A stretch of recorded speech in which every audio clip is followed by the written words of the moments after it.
It is not fair that a government that we voted for, that we really supported, it is mistreating our people, targeting our people unfairly. They started with one, our deputy president. Now it is our own, Ndindi Nyoro. It's so unfortunate. And it is a matter of time. We'll kick you out. Tumesimama na tumejiunga na kusema ya kwamba Honorable Kimani Ichung'wah achana na mheshimiwa wetu Ndindi Nyoro. Yes. We stand united in asking the majority leader and the minority leader to cease this unwanted attack on Honorable Ndindi Nyoro. Without stealing, without anything, our work will be double than yours. Budget and Appropriation Committee of this House has reached to the level where the chair of that committee, Mr. Speaker, now, members of parliament are going to his constituency for benchmarking, Mr. Speaker. Benchmarking.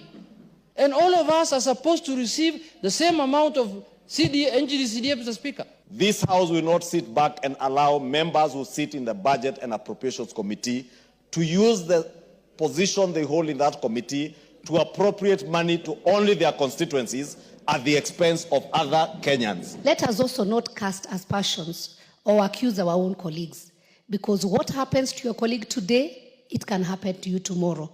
We know chairs are their positions. I have been a chair, Mr. Speaker, and I've said that. A lot of these colleagues will approach you and come and tell you, help us on this, or call so and so on my behalf. So when the chairs offer themselves, and I am very sure, and unfortunately allow me, because I come from Murang'a County, to speak about Honorable Ndindi Nyoro, who was the chair of Budget Committee. He assisted very many members here. But when his time came, the same members, Mr. Speaker, were there casting aspersions and trying to show like Ndindi was favoring himself. Please let's remember the small deeds that our colleagues help us to do at their own, because they are that privileged position. And let us not accuse each other, because you never know. The Kenyan political scene witnessed a dramatic shake-up on March 12, 2025. Ndindi Nyoro, a fiery member of parliament representing Kiharu, was ousted from his position as chair of the National Assembly Budget Committee. The new constitution gave us those powers, Mr. Speaker. But Mr. Speaker, what has been happening the last 2 years in the Budget and Appropriation Committee of this House, Mr. Speaker, borders criminality.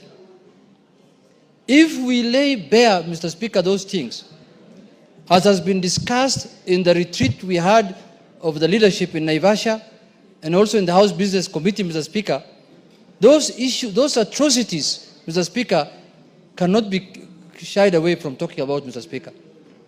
Mr. Speaker, how on earth can one county have an allocation, budget allocation of 12 billion shillings and a whole region has 60 million shillings, Mr. Speaker?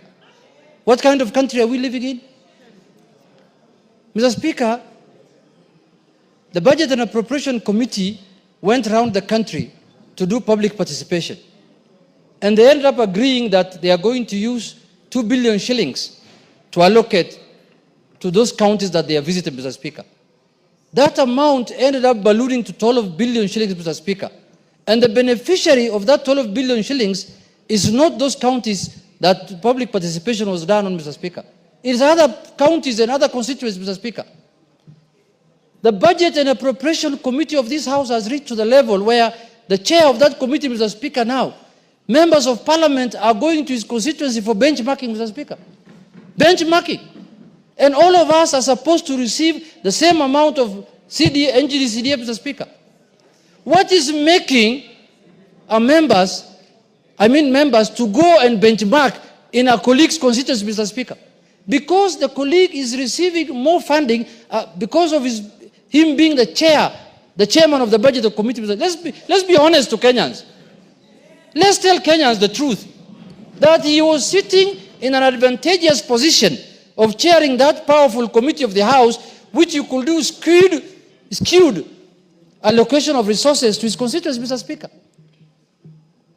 Otherwise, which member of parliament here can afford, through his NGCDF, to build classrooms, plaster them, put windows, put roof, put tiles in the classroom, cabros in the...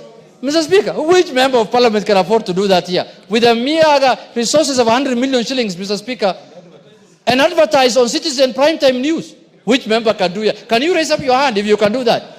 The move sent shockwaves through the country as Nyoro had been a vocal figure in budget deliberations. Replacing him was none other than Alego Usonga MP, Samatandi.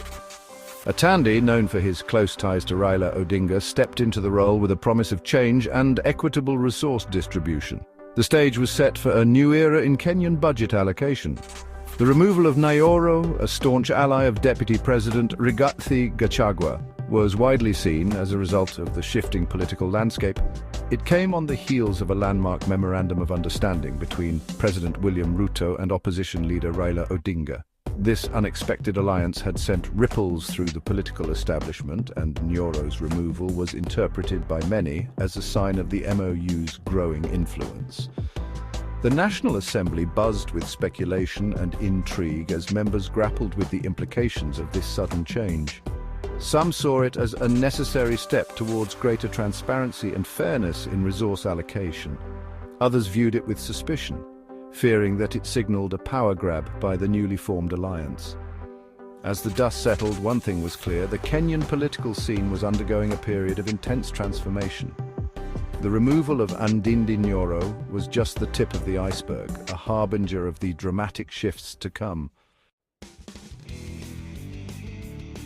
The halls of Parliament echoed with accusations as Suna East MP and Minority Leader Junet Mohammed took the floor. Mohammed, a key figure in the opposition, launched a scathing attack on the ousted budget chief Ndindi Nyoro. At the heart of Mohammed's tirade were claims of blatant favoritism during Nyoro's tenure. He accused Nyoro of unfairly channeling a disproportionate amount of resources to his home constituency of Kiharu. Mohammed's words struck a chord with some members, particularly those representing constituencies that had long felt neglected in budget allocations. None of the 349 members of this House, Mr. Speaker, can afford to do that. That can only be done by somebody who has access to bigger resources than any other member, Mr. Speaker. The Budget and Appropriation Committee did not start the other day.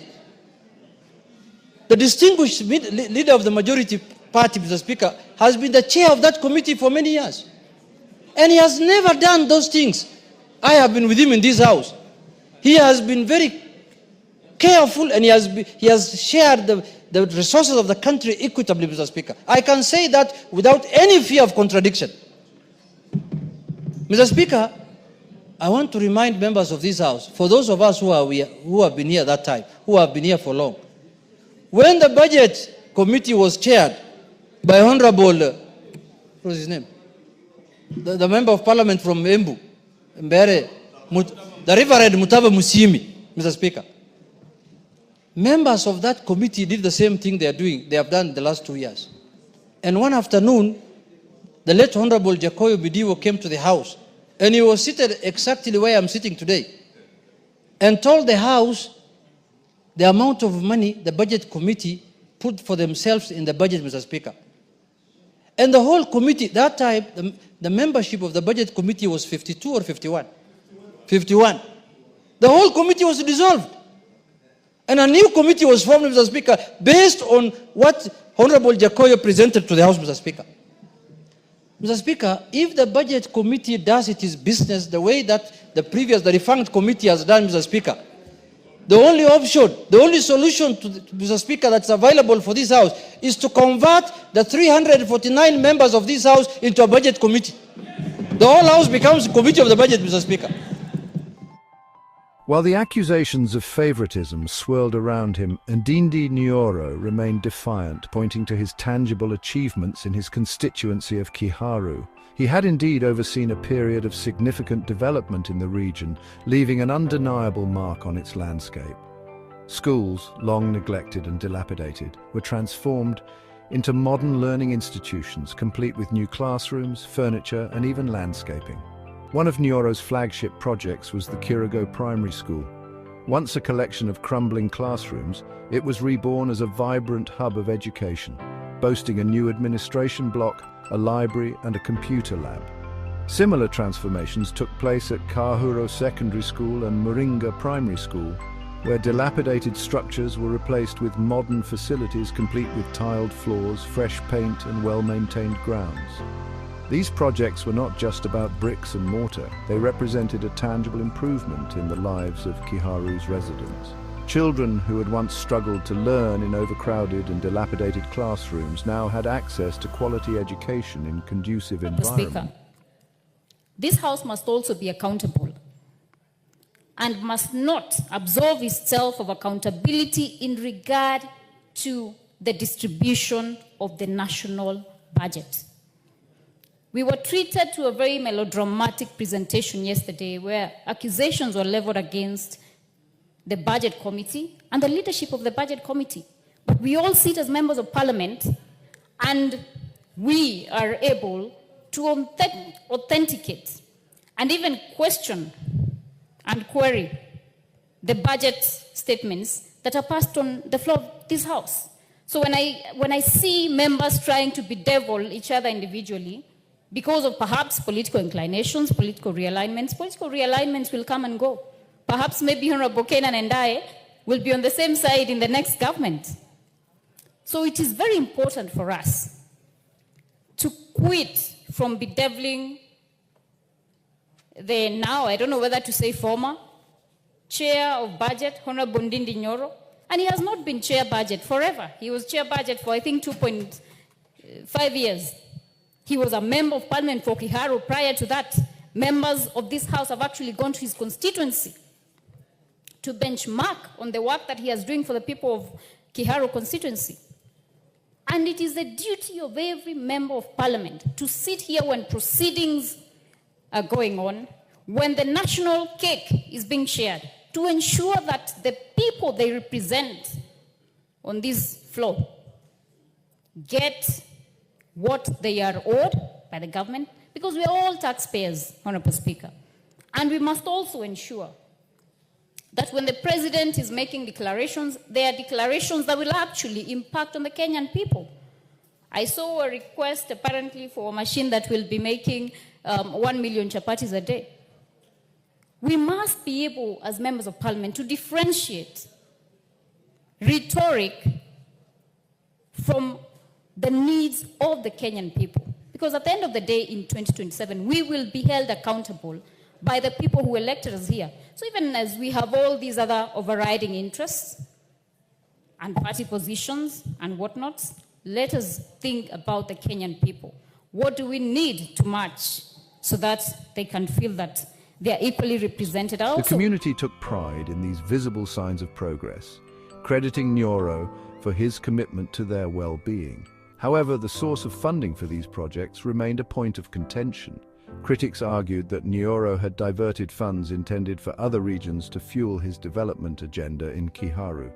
They questioned the fairness of prioritizing one constituency over others, alleging that it exacerbated existing inequalities. The debate over Nyoro's legacy in Kiharu highlighted the complex challenges of resource allocation and the delicate balance between local development and national priorities. But as leadership and as parties, we have given responsibility and priorities to certain members. And especially on our side, and I'm sure even on Kenya Kwanza's side, we have picked one member per county from different regions and different counties, so that they can represent the interest of those regions and those counties and those constituencies. But Mr. Speaker, it looks like the committee now sits down and agrees on how to share the resources among themselves, forgetting that they are representing Kenyans and they are representing the whole House, Mr. Speaker, in that committee. As the majority leader has said, we will not desist, we will not hesitate to remove any member who behaves like the defected committee, Mr. Speaker. I know there are remnants who have remained in that committee from the previous committee. I don't want to mention their names. We are giving them a warning that if you are not going to share the resources of the country equitably, Mr. Speaker, we will de-whip them. And we will discharge them from the committee, Mr. Speaker. Mr. Speaker, in conclusion, I saw, I don't want to mention names, an old man who has started a polytechnic which has 10,000 people. And he talked about his polytechnic very passionately. And he said he's requesting the executive to give resources to that polytechnic. And the polytechnic has 10,000 students. Mr. Speaker, in their wisdom of lack of it, through the chair of the committee and the committee, gave that polytechnic in Bungoma 25 million shillings and gave another one in another place 250 million, which has only 2,000 students. Or was it 10 million? Yeah. They gave only 10 million there, and the other one they gave 250 million shillings, Mr. Speaker. We are going to name them. With Ndindi Nyoro removed from his powerful position, the spotlight shifted to his successor, Sam Atandi. As the new chair of the National Assembly Budget Committee, Atandi faced the daunting task of restoring confidence in the budget process and ensuring equitable resource distribution. He took the helm at a time of heightened scrutiny and political maneuvering, with all eyes on his every move. Atandi, a seasoned politician known for his strategic acumen, wasted no time in outlining his vision for the committee. He pledged to prioritize transparency and accountability, vowing to ensure that resources were allocated fairly and equitably across all constituencies. His appointment of Ndebe's MP Robert Pukoze, a figure known for his financial expertise, as his deputy, was seen as a signal of his commitment to fiscal prudence. The new leadership structure sent a clear message. The era of unchecked discretion and allegations of favoritism was over. Atandi's appointment, a direct result of the Ruto Odinga MOU, signaled a shift towards greater collaboration and consensus building in the budget process. It remained to be seen how this new dynamic would play out in practice, but the early signs suggested a departure from the divisive politics of the past. Atandi's success in navigating the complex web of interests and demands would depend on his ability to build bridges and foster a spirit of cooperation. He would need to balance the competing priorities of different regions, ensuring that no constituency felt left behind. The task ahead was formidable, but Atandi's reputation as a skilled negotiator and a consensus builder gave some hope that he could usher in a new era of fairness and transparency in Kenyan budget allocation. Mr. Speaker, we will not allow, because this is the house that takes care of the interest of the people, of what is concerned to the people, is discussed here, Mr. Speaker. And this matter of skewed distribution of resources, Mr. Speaker, look at what's happening in the road sector, Mr. Speaker. It's shameful. In the road sector, Mr. Speaker, there are counties that have not seen any cent to tarmac any road, Mr. Speaker. And there are counties that have been having money every year, every month to tarmac certain roads. In fact, very soon, if we continue like this in the next 5 years, there are counties that will donate tarmac roads to others. They will say, take this tarmac and put it somewhere in your county. You can return it back after 2 years. Just use it for 2 years. Because they don't know where to put it actually. Mr. Speaker, I support the majority leader. This country can only prosper. This country can only go far if, as the representatives of the people, we become equitable in sharing our resources, Mr. Speaker. And that is why the Constitution gave us a mandate to look. Otherwise, the Treasury should bring a budget here and we just approve it as they have done. Because the previous Treasury, the previous Ministry of Finance under the previous regimes used to do very dangerous things in terms of sharing of resources of the country. That is why the new Constitution and the framers of this Constitution felt it fit to bring that mandate to the House. And now we want to allow that mandate to be abused in the House, Mr. Speaker. That will not happen. It will not happen over our dead body. They pointed to a perceived imbalance in development projects, arguing that Nyoro had prioritized his own backyard at the expense of other regions. The accusations painted a picture of inequality and unfair advantage, fueling a sense of resentment among some quarters of the Assembly. Nyoro, known for his defiant nature, vehemently denied the allegations, dismissing them as politically motivated. He argued that his focus on Kiharu was driven by a desire to uplift his constituents and bridge the development gap. His supporters rallied behind him, praising his commitment to his people and his track record of delivering tangible results. The accusations and counter-accusations highlighted the deep-seated tensions within the Kenyan political landscape. They exposed the fierce competition for resources and the constant struggle for political advantage. As the debate raged on, it became clear that the issue extended far beyond Nyoro himself, touching upon the very core of governance, representation and accountability.